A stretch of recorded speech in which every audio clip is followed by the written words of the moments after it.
ici devant le siège de France Agrimer et de l'ASP, qui symbolise pour nous la suradministration dans sa splendeur.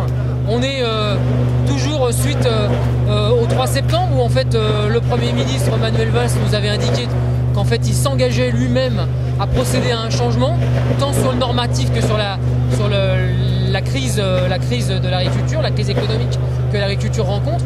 Force est de constater que 6 mois après, rien n'a changé. La nouvelle méthode de travail, on l'attend encore. Et puis, on continue à empiler les normes les unes sur les autres. L'exemple le plus récent, c'est l'exemple qu'on est en train de vivre à travers les SNA sur le mois de février. Alors le but de la manifestation aujourd'hui, c'était de crier déjà contre les SNA que tous les agriculteurs ont pu voir arriver sur déclaration PAC via aussi les informations de la FDSEA et des JA. Crier aussi sur la suradministration parce que nos JA ainsi que nos aînés, tout le monde en a marre de tous ces papiers à remplir et à renvoyer par la suite, mais aussi tout ce qui est la surtransposition des normes agricoles qu'on peut avoir par rapport à tous nos pays voisins et qui malheureusement nous discréditent et financièrement parlant, on est plus mal que nos chers pays voisins.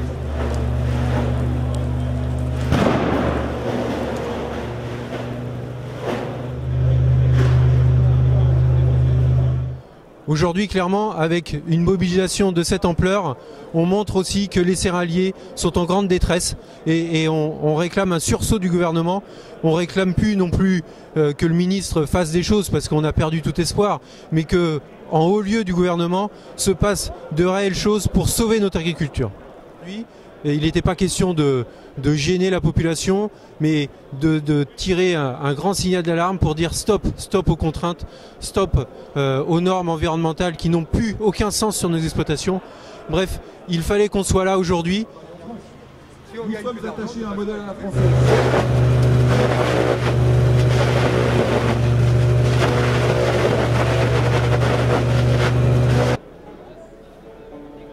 Cette manifestation aujourd'hui, elle a plusieurs symboles et elle a surtout plusieurs messages. Le premier, c'est stop aux normes et trop de charges.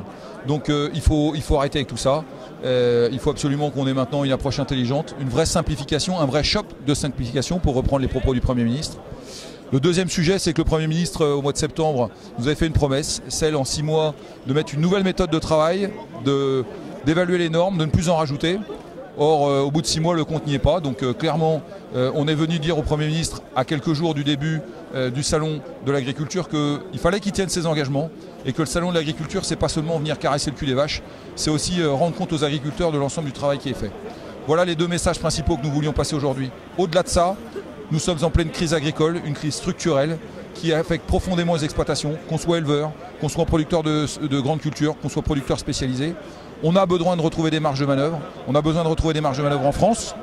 J'en ai parlé. On a besoin de retrouver des marges de manœuvre à Bruxelles à travers une vraie pression pour que l'embargo russe soit levé, à travers une vraie politique de gestion des marchés et puis aussi à travers la capacité qu'on a à noter la provenance des produits. Voilà ce qu'on veut. Donc les agriculteurs franciliens se sont mobilisés. Je les remercie et on y retournera s'il y a besoin.